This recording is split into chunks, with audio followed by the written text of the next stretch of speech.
It's time to answer your questions on this week's episode of Photography Out Loud. My name is Paul Davis and I'm joined with Joel Longbone. How are you doing? You all right, bud? Yeah, good. I wonder how much lag we've got. Say that again, sorry. I said I wonder how much lag we've got. I don't think we've got too much, but Okay, see good. how we go. So Cool. It's got a long distance to travel, hasn't it? I know, yeah. Yeah, so that doesn't look like your office, Joel. And it's definitely not my bedroom either. So, yeah, how you been? Have you been? It looks like you've been traveling. I have. Why? Why? Because I look worn out and knackered. No, because I think the hotel room gives it away, though. Oh, To be fair. okay, that's fine. Yeah, I'm in Kent. All right. 6 hours later from North Wales, I am now in Kent. Oh, you've officially left North Wales. Well done. Yeah, Well done. going through the big smoke on the way through. So yeah, good times, good times. Yeah, it's brilliant. Wow. What have you been up to? Good to get out of North Wales. Just been. It's just part of my like mid sort of mid-year sort of job review, is it all? How you been, Joel? So we're going to go through your strengths, weaknesses, opportunities, and threats. Yeah, if I clicked on the wrong scale link. of 1 to 10. No, it's been good. It's nice and warm here today in North Wales. So it's we've had quite a warm shop, but a very busy shop, which has been good. Lots of I customers look again. quite tanned in this room. I normally look pasty white. Kent's really sun well. is different, obviously. Yeah, that's good to hear. It's good to hear.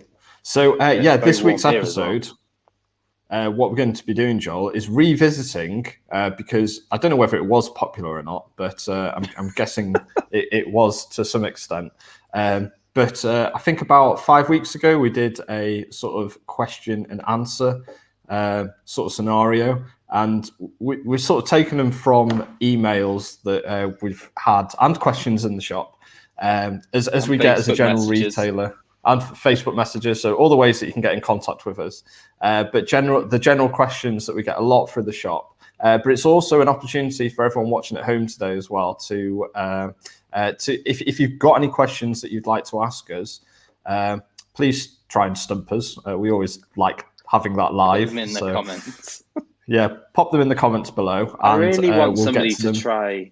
Oh, sorry, speaking over you again. No. Go on, carry on, mate. You'd really want somebody to try what? Sorry, sending us like a carrier pigeon or smoke signal or. That'd be brilliant. Yeah, I think we should say as well for people sending us stuff. Even though I've done an absolute useless job of actually putting it on any social media yet, but big thanks to Johnny Moe for sending over 100%. some t-shirts. Can you for like us. put them on here or not? I can do. Yeah, I think we could do that in the news section. It could be the pre-news section. Well, the news is I don't think there is any news as far as new gear sort of coming out.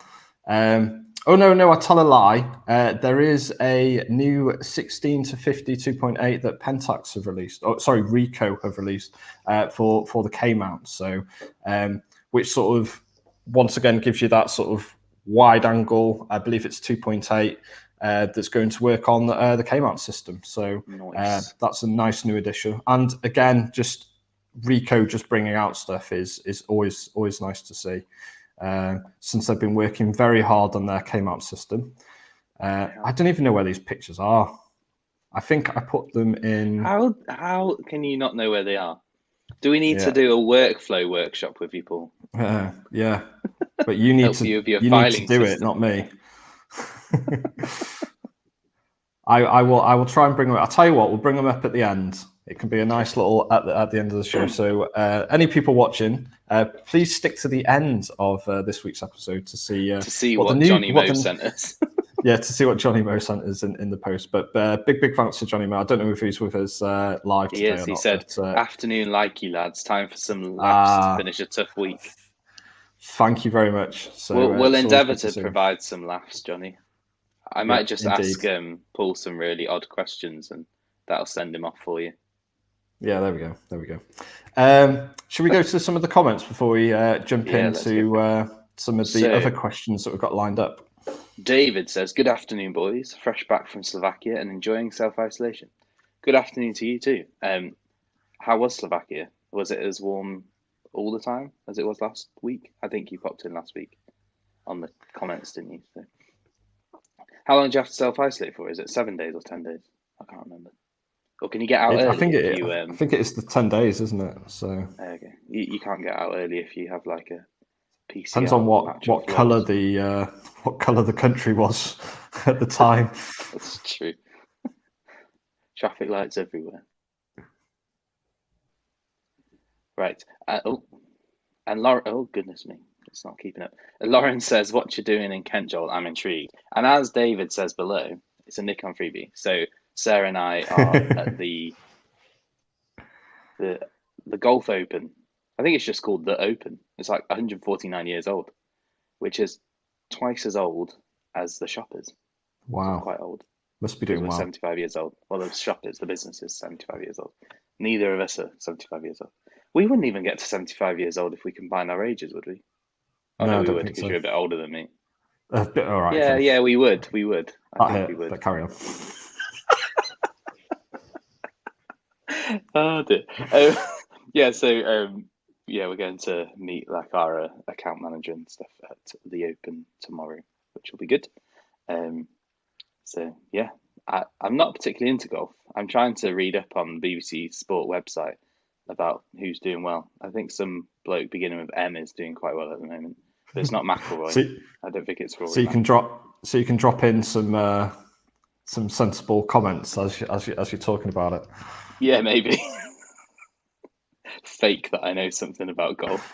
I think the last time I did proper golf, it was in Ireland, and there's more sheep than holes.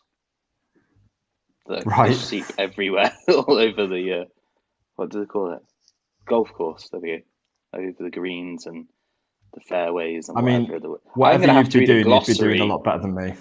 Yeah, I'm gonna have to read a glossary about golf. So, but I like food, and there will be food. So, there you go. That should be all right. So, Robert Joseph says, "Hi guys, hi Robert. Hope you're well. Thanks for joining us." Oh, here we go. Sarah says, "Joel, I'm going out around the town." Well, don't be too late. Make sure you know the code for the door or the gate or whatever it is you have to come through. I'm not waking up at 2 a.m. to come and get you. Terry Westwood says, "Have a fab weekend, gents." Oh, I'm going mirrorless. Haha, sod it. So there we go. Tell us what system you're going to go for. That's intriguing. Yeah. Graham says, "Working on a day out, impressed muchly." Always working. We're having this conversation the other day. It's like just always working to some degree or another. There's always emails and things to do. Always something to be done. I was trying to do emails on the train whilst not feeling car sick or train sick. Yeah, it can be tricky that sometimes. Yeah, so especially when it's so warm. But there we go. I felt okay, so life is good. So David says Slovakia, 34 degrees outside. Goodness me. 37 inside an airless factory. What? That's ridiculous. That's crazy. And then he said test to release after 5 days. Oh, Sunday. Oh, that's not too bad. So there we go. Hopefully all is good when you get your test. John says, "Nearly as old as you look with that beard, Joel." Rude. I've been told that I don't look like a 12-year-old, so surely even if we only double my age, I only look 24, which I think is pretty good going to fair. Although I'm pretty sure I found a grey hair in my beard the other day. So. It's either grey or blonde, so I'm going with it's blonde. Go with blonde. There's a lot said about. Either that or I'm going salt and pepper. But there we go. I'm sure it's going to happen at some point. So, have you found any in your beard yet? Yeah, let's not talk about that. That's why I've got this. Are you on the Just for Men already? Yeah, that's why this camera effect is on.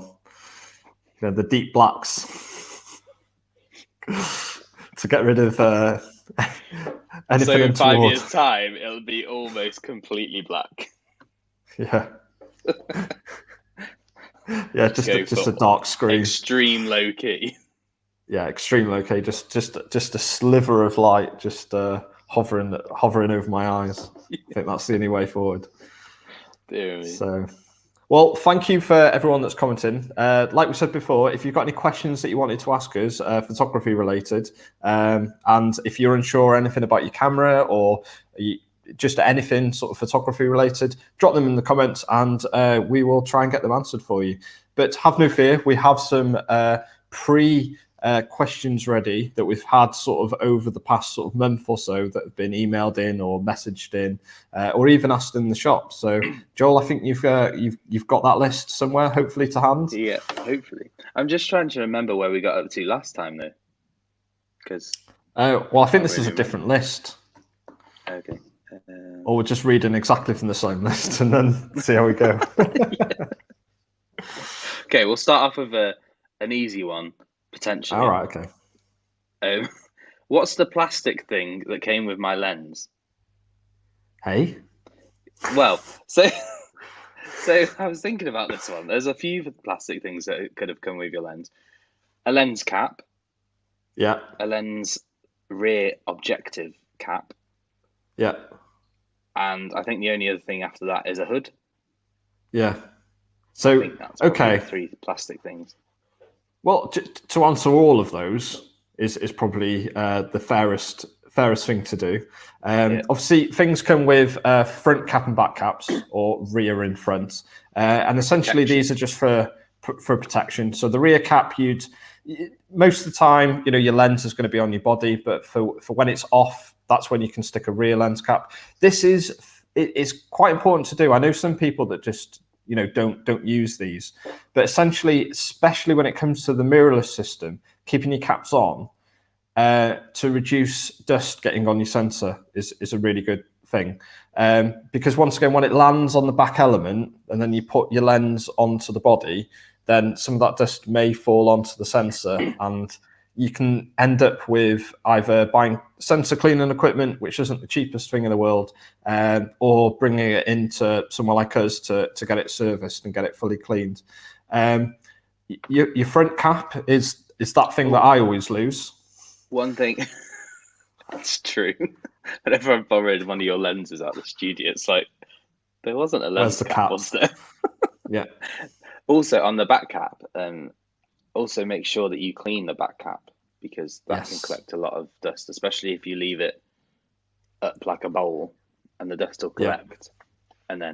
And also if you're leaving it out on a table outside, maybe rain could get on it. So I always try and stick it downwards and then give it a bit of a wipe on my trouser or whatever, just to make sure it's not got any dust. But ultimately, what you're doing at sort of that end of the lens and that end of the body is that you're trying to reduce dust getting in onto your sensor. So you're just sort of thinking about like how that needs to play in your head when actually doing that.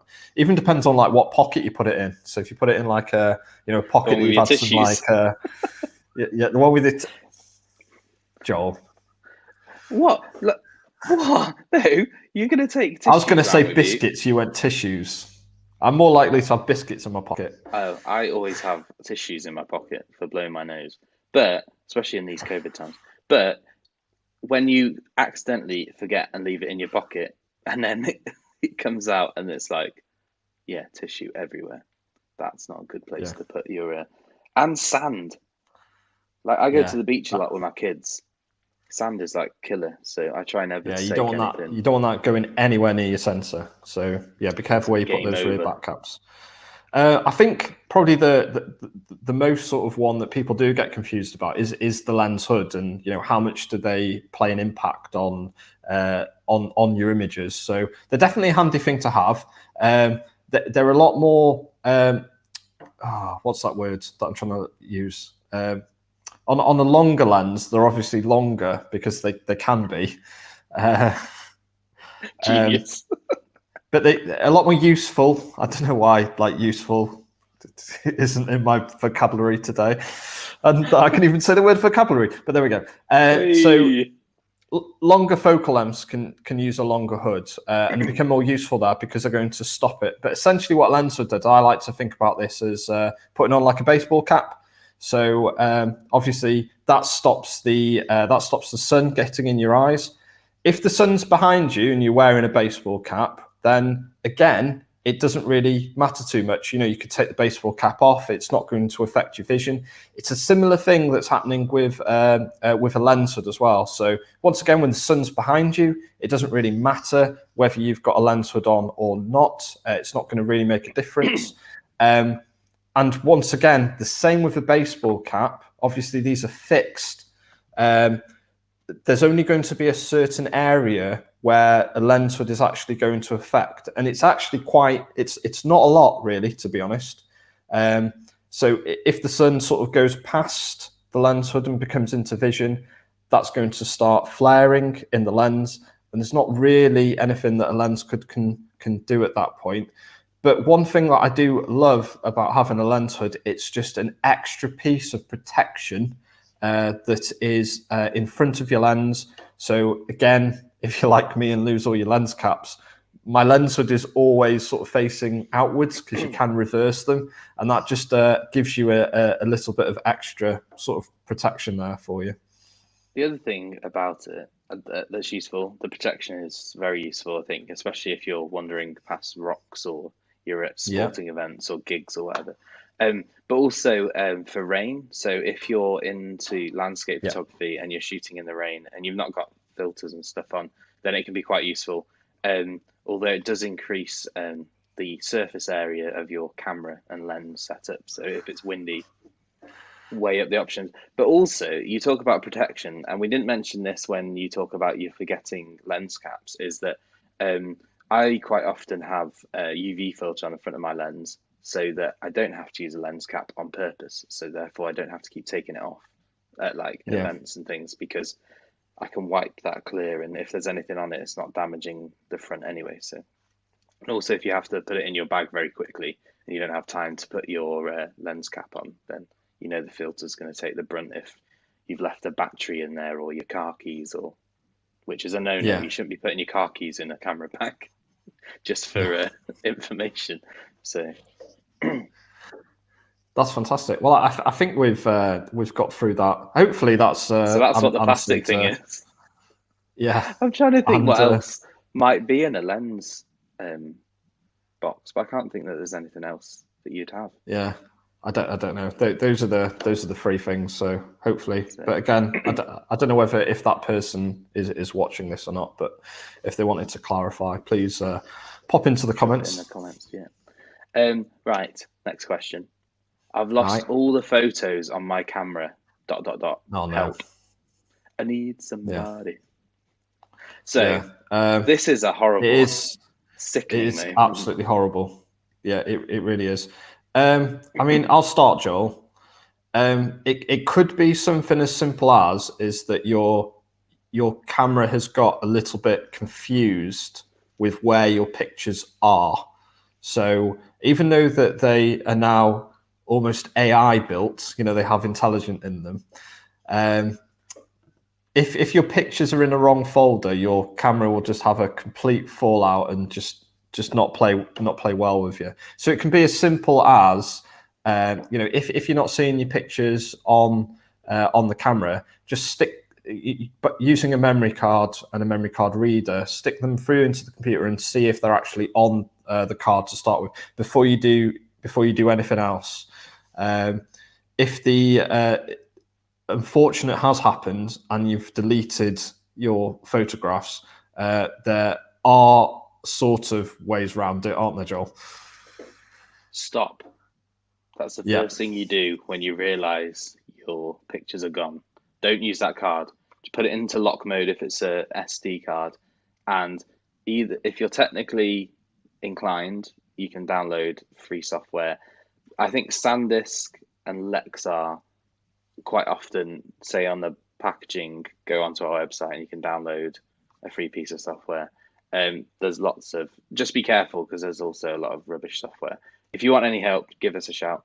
If you want us to guide you on software, or equally bring it into us, and we offer an image recovery service where we can have a look and figure out what's gone wrong. But biggest thing to do as soon as you realize is just stop using the card. Don't add any pictures onto it, because once you add pictures onto it, either you're not going to get those pictures because there's something else wrong with the card, or you'll start overwriting the pictures that are already there, and that's not ideal either. So. What? Hold on, I got an Have you analogy. got an analogy? Go on then, lad. Yeah. So You're well excited.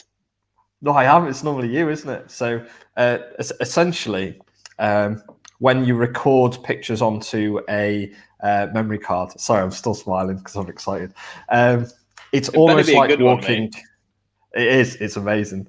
Hopefully, it's like walking on. It's like walking on a beach, and you were the first person there, and as you walk, you're leaving footprints in the sand, and they are still there. So you could almost recreate something from those footsteps. But as you were saying, if someone else comes along and walks over those footsteps, then those original footsteps are gone, and it makes it a lot harder to sort of imagine sort of who was there sort of in the past. And it's very similar with the digital recovery. It needs to see very clearly what was there to rebuild, what was there originally. So I have another analogy for works. You. No, it does to a degree, I think. So filing cabinet, with a contents list. A computer only really ever looks at the contents list. There's actually fancy names for it, but basically a contents list, and it says a file, dsim123.jpg, and then it'll keep going down. So the camera just looks at that and goes, oh, that's where that image is, or the computer looks and goes, oh, that's where that image is. But if for whatever reason it gets corrupted or deleted or whatever, or you format it, but it's a quick format rather than a deep or low level format, it will just get rid of the contents. So they're all still there. You just have to keep pulling every single filing cabinet drawer out and looking for the pictures.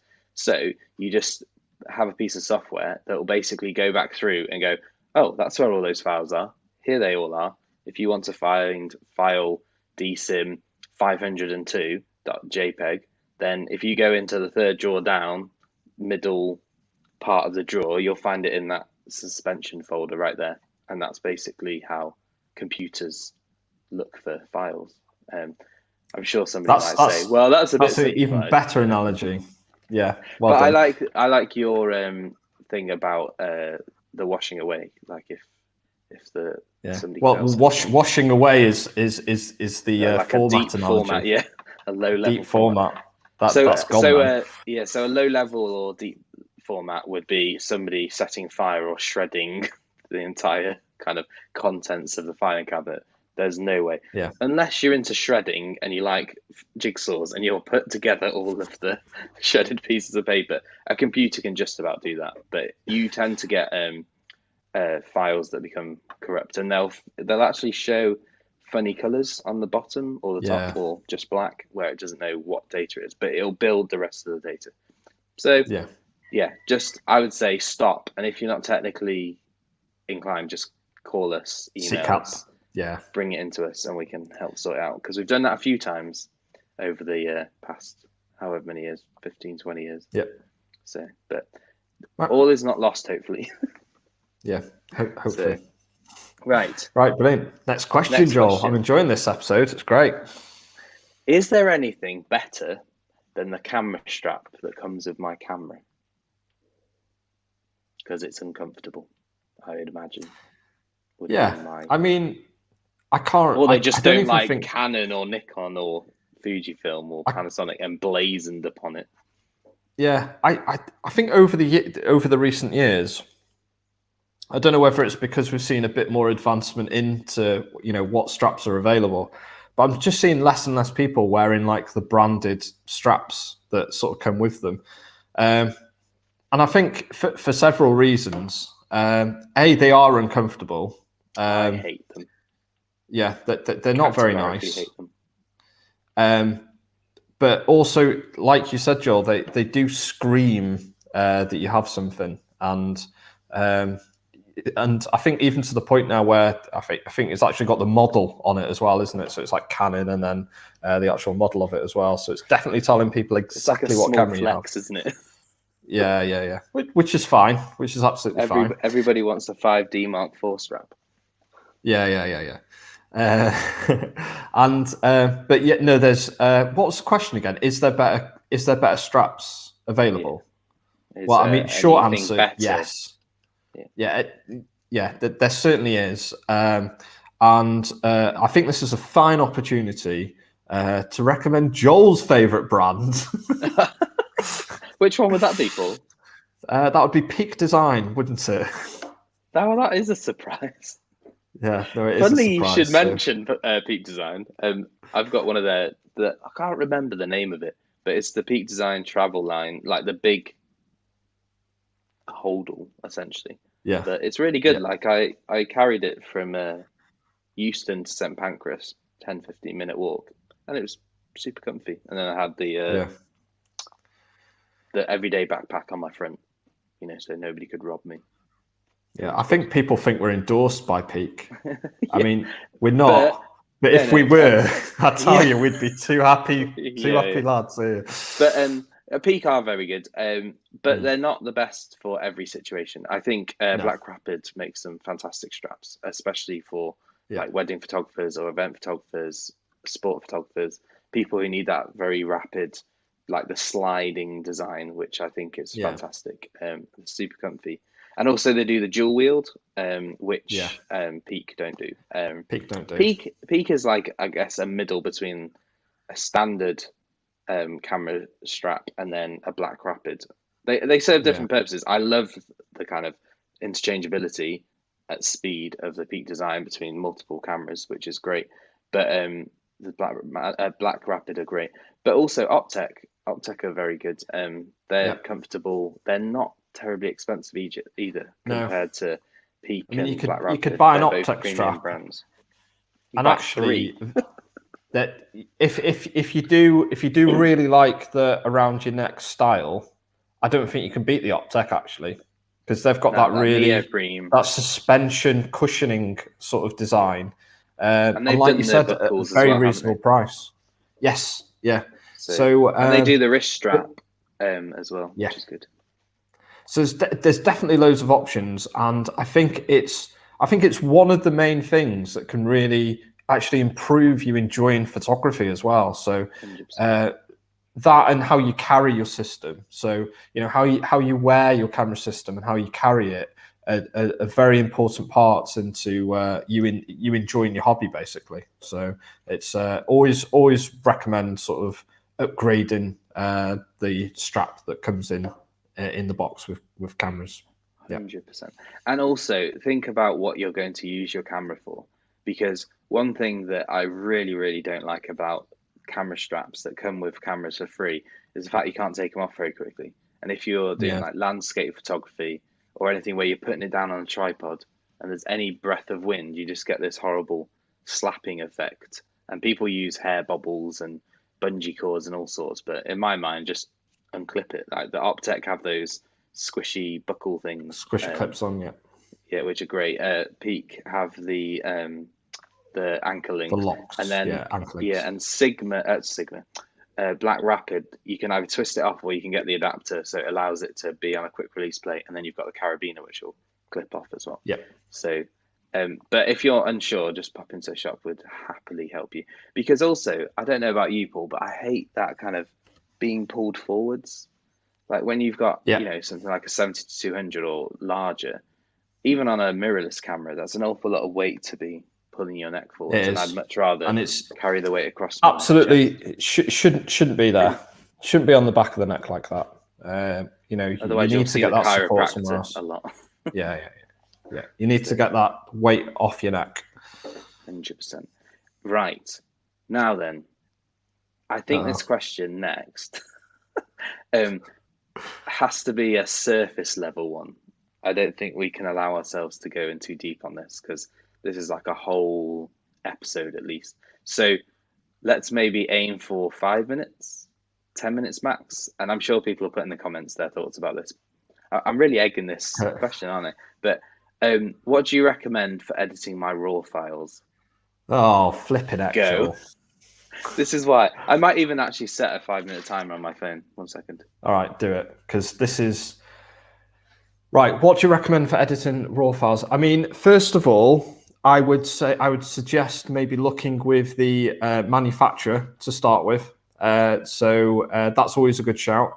Shout out to Canon at this point. The way that they have integrated a RAW handling system. So with their DPP, Digital Professional Pro, or whatever it's called. So, but once again, it integrates very, very well. And all of the manufacturers do something similar. So that is something that I would recommend always to start with, especially if you're coming from JPEG to RAW. One of the advantages as well is that they will use the JPEG previews that you find within, that you've been used to on your JPEGs. So like your picture styles that I think we mentioned a little bit last week as well in whatever we were doing. I can't remember what we were doing last week now. Anyway, it was, 5 minutes. exposure. 5 minutes. That was it, yeah. And we were talking about doing it very flat, weren't we? So yeah, we went into that a little bit last week. So obviously, when you're shooting JPEG, taking advantage of those. So the manufacturer's software will take all of that into account. So it's a great start to that. And then I'll chuck it over to Joel. Because the next bit I could go. Yeah, no, like manufacturers, 100%, because obviously they know their camera best. I think then after that, it's whatever takes your fancy. If you're used to using Photoshop, then just use Adobe Camera Raw. It's very powerful. It's got a lot of features set. And if you're used to using it, then it makes sense. If you want something kind of all inclusive, then I'd probably recommend Lightroom, just because you can take a RAW and you can like store it, tag it, rate it, flag it, whatever you want to do. And then you can compare very easily. And you can also just export it, and you don't have to worry about it taking up massive amounts of your hard drive or your cloud storage. Also, though, I think Affinity Photo needs to be looked at, because it's very, very competitively priced, and you don't have to rent it like Adobe makes you do nowadays. So that's one, I think, big win for those that aren't massively into it, or just getting into it and want to figure out without spending a lot of money. Lots of YouTube videos, and Serif have produced like great tutorials and stuff. And then Capture One, I think, is another great one, because especially if you're like a Sony user or Fuji user, you can often get the software for nothing, and it's just locked to their cameras and lenses. But the profiling that Capture One have gone through is like phenomenal. The accuracy to which they can apply profiles and stuff is great. So if you want, and then there's lots of others available, but like Simply, those are probably the biggest ones that I can think of off the top of my head. And I think ultimately, absolutely don't overthink it. Give it a go. I think ultimately as well, if you're dabbling with RAW, and especially if you've got a management system set up, no matter how basic or advanced it is, be very careful around things like Lightroom, because what Lightroom is an organizational system and also an editing suite at the same time. So things like the once again, sticking to Adobe, just to make this simpler, using things like the bridge, and then using Adobe Camera Raw is more of a single image editor. It's a great way. So if you're dabbling and you've already got a current system set up, then stick to those programs that will just open up a single image rather than sort of opening up a whole lot of photos. But again, that's going a bit deeper, and that must be 5 minutes.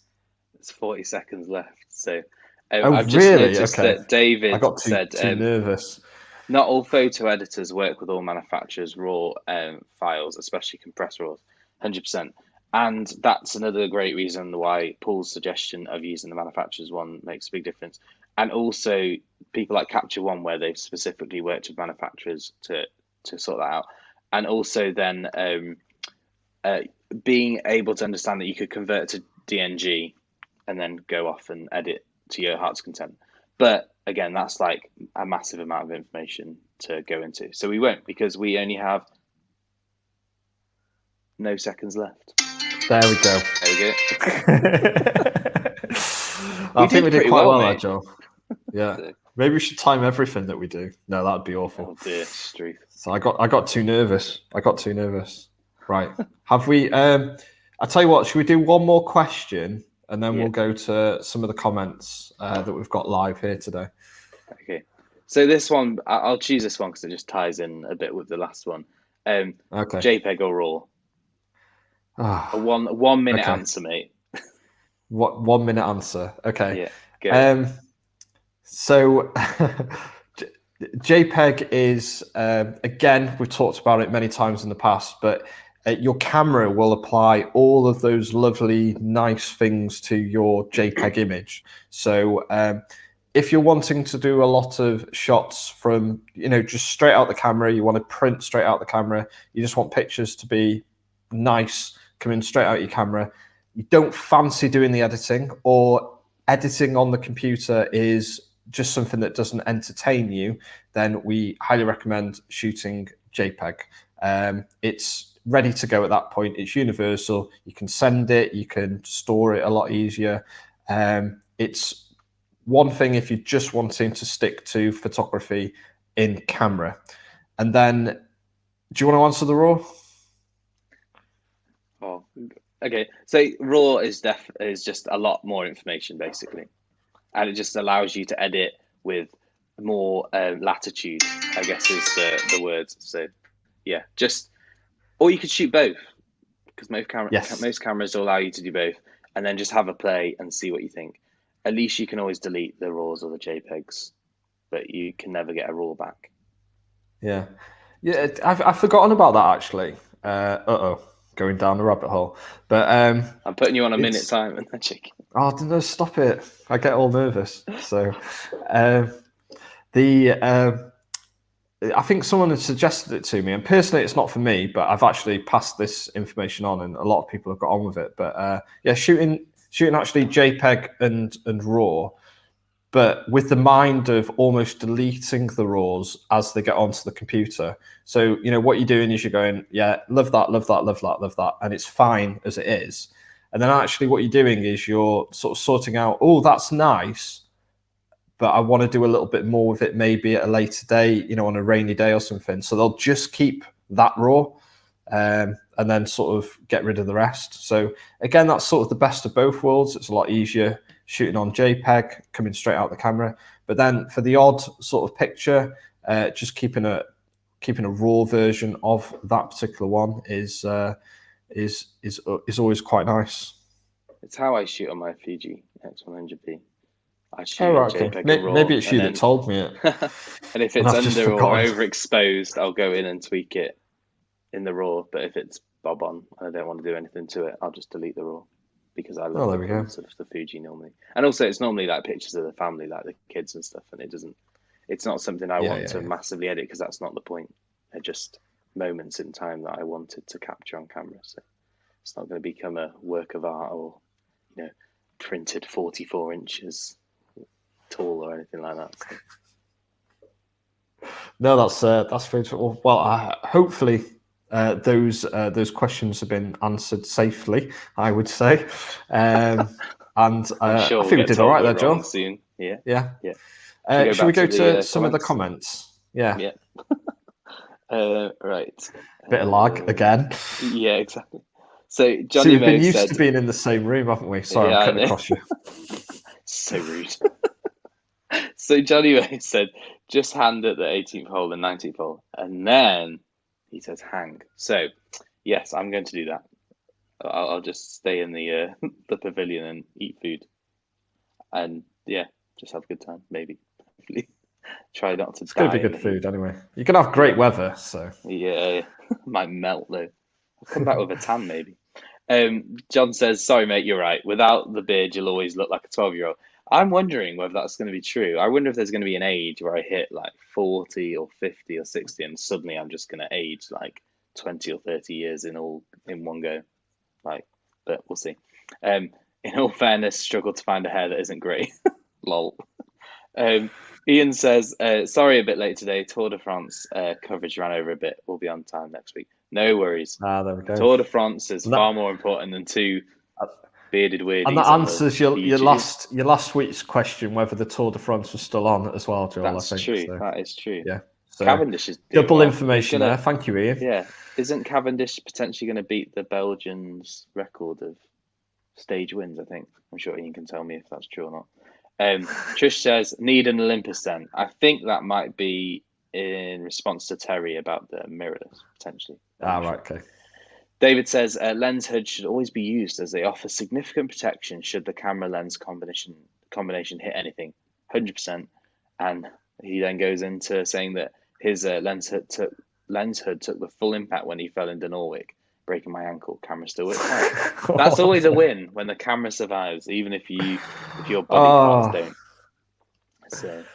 So, Rob says, any news from Sigma? I don't think so. They've not brought out anything that I can think of. So, a ringing endorsement from Trish. Peak Design are brilliant. They are indeed. And Martin says, hi guys, I hope you keep busy and keeping the good work you do there. Trying our best for sure. And we've mentioned David's comment already. Hi guys, great to see you and Sarah in the shop yesterday, Joel. It was great to see you too, and actually see you in real life because I've never met you in real life. I hope you had a great day off, Paul. Yeah, you weren't in, Paul. He did ask to see you, but you weren't there. So yeah, you were having a much needed day off, working very hard this week, as every week. Sounds like you don't work. Yeah, I was actually working yesterday as well, to be fair. Yeah, that is true. But that wasn't my fault. No, I know. Yeah, I just like working, Joel. What can I say? Off. I know. Yeah, that's true. That's the thing about being a photographer, though. It's I enjoy the work, so can't get away. I'm not going to say no to work either. So it's true. And he says, hot and sunny here in beautiful North Wales. It was definitely warm when we left earlier. So, David says, on many cameras, if you shoot RAW and JPEG, you can often zoom in further on the back of the camera to check sharpness than you can on a RAW file. That's good. I think that must be a processing power situation, isn't it? So, and also RAWs, JPEG will inherently add a little bit of sharpness potentially anyway. So, Johnny Mo says, get those pictures ready, Paul. Definitely good topic to have a session on RAW, but I think alongside it, the topic of a workflow is a really good one. Yes, we should do that, Paul. We should talk about workflow. I used to use Aperture. Ooh, that's pretty retro now. Aperture was great. And if nobody knows what Aperture is, it was Apple's very good attempt at Lightroom. But it was only Mac only at the time, which probably, if it was on Windows as well. At the time, it was brilliant. It was revolutionary. Way ahead of the game. Yeah, it was magic. And then it was Lightroom. But would be interested in hearing alternative workflows, more around file management. As with the R5, the files are massive now. Yeah, there's a lot to talk about with handling the large files. It goes even down to like computer system, doesn't it? Really. So we'll see. So we'll talk about it and try and come up with something that's cohesive and concise, because it could ramble on several episodes quite easily. Yeah, no, definitely. We'll actually have to plan that one, I think. Yeah, that's true. And then Ian says, with luck on Sunday in Paris, final day. So hopefully Mark Cavendish can win that stage and have the record, I think. See, that's the danger of reading things like the BBC News app or Sports app. You just pick up on the headlines and then you sound like you know a little bit. No. There you go. So you got the skills. They wear a yellow jersey if they're the fastest. And then they wear different colour jerseys for other things. But there we go. So there we go. Oh, brilliant. Well, brilliant. And then we've actually got some ideas for future episodes as well, which is always appreciated. It's always helpful. I have wondered about doing like a file management sort of episode. But again, I think me and you conflict quite a bit on how we store photos. We do. Hence, I don't do a very brilliant job of doing it, and Joel does an amazing job of doing it. So, but also that links in with like the whole backup, because there's that work that's part of your workflow, but it's not. Yeah. It's not part of the editing necessarily. Which I think we will definitely do something, and I think we would need to probably break it down into chunks and do it over maybe a couple of weeks in between sort of other stuff as well. So we could get giddy about NAS and DAS and SSD and HDD, all that good stuff. Mm. Paul's like, Oh no, please no. Okay, I think we're gonna have to do a workflow one because Steve's asking about workflow and file management. So Okay, we well will there we go. definitely work on something because we know that people struggle with it. And the thing is, it's not difficult once you've worked out the best way of doing it for you. And ultimately, workflow works best when you just know, like you Yeah, set your way of doing it, and it's like a checklist or a flow diagram. You just know exactly what you do at each step, and you don't veer off it unless absolutely necessary. And that just yeah, makes your life so much easier.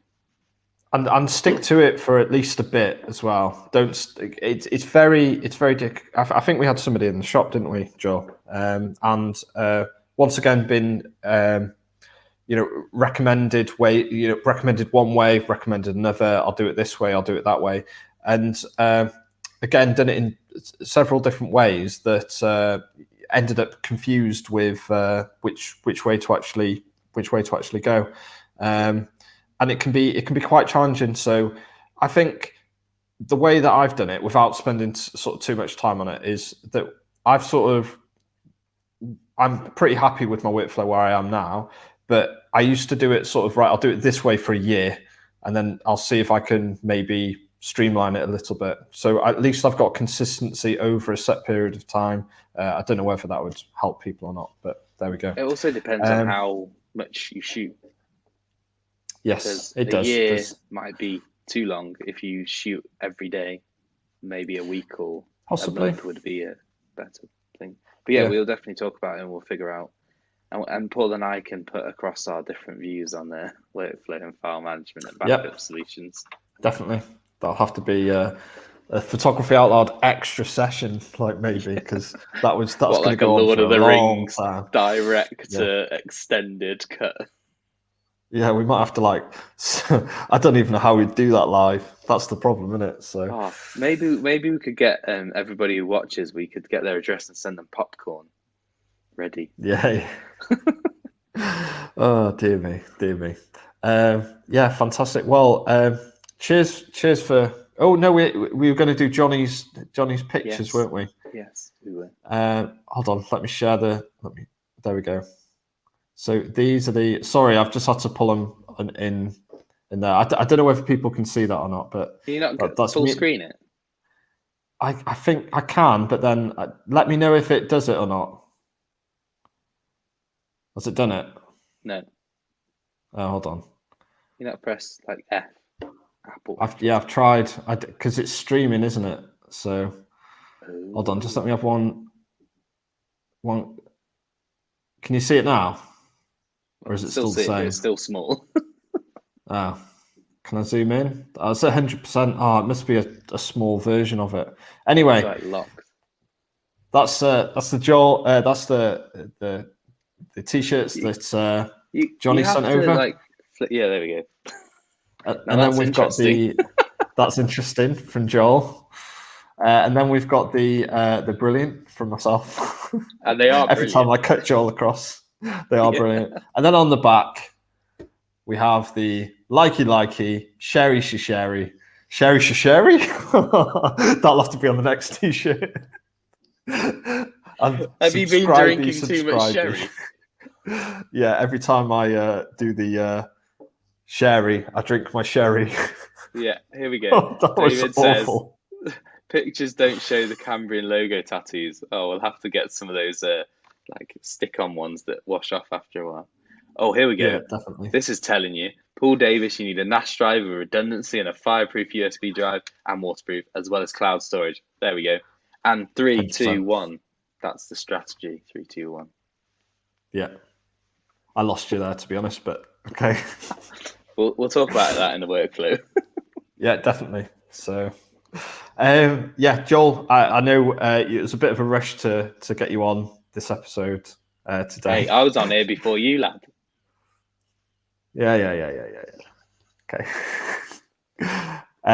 No, but no, because it was a big thing whether we would be able to do it or not. We've obviously you traveling today, so big thank you for making the extra effort and running from the train station to get on the live show. So I had Chariots of Fire playing in my ears. Nice. Absolutely love it. Absolutely love it. So yeah, Joel, you know, because we would never do it without you. So That's not true. yeah, because the first thing I said, I was like, I'll just find somebody else to do it. It's fine. Savage. I know, no, that's brilliant. And a big thank you to everyone watching live as well. It's always lovely to see everyone watching live and live comments as well. So big thank you for the live comments coming in. You can still comment at any time, and we'll always see the comments as well. So even if you're not watching live, you can stick them into the comments below, and we will get to them as best we can. Joel, you put your talkie hand up. Like the video as well, please. Or just do a you find it hilarious face.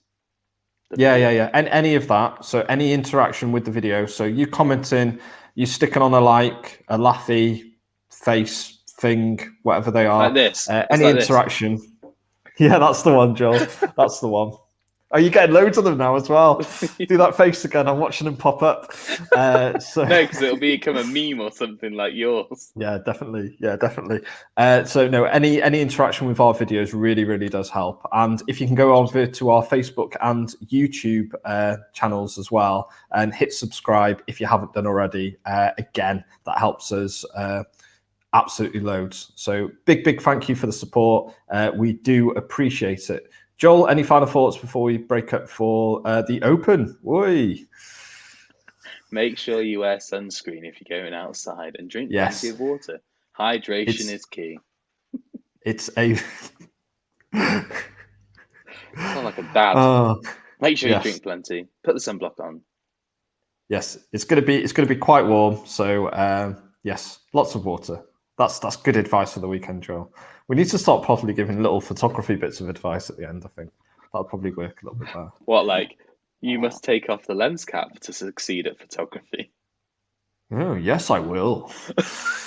Oh no, I tried to do the. It doesn't matter. Anyway, thank you to everyone. Yep, we'll see you next week. Bye for now. Cheers. Bye now.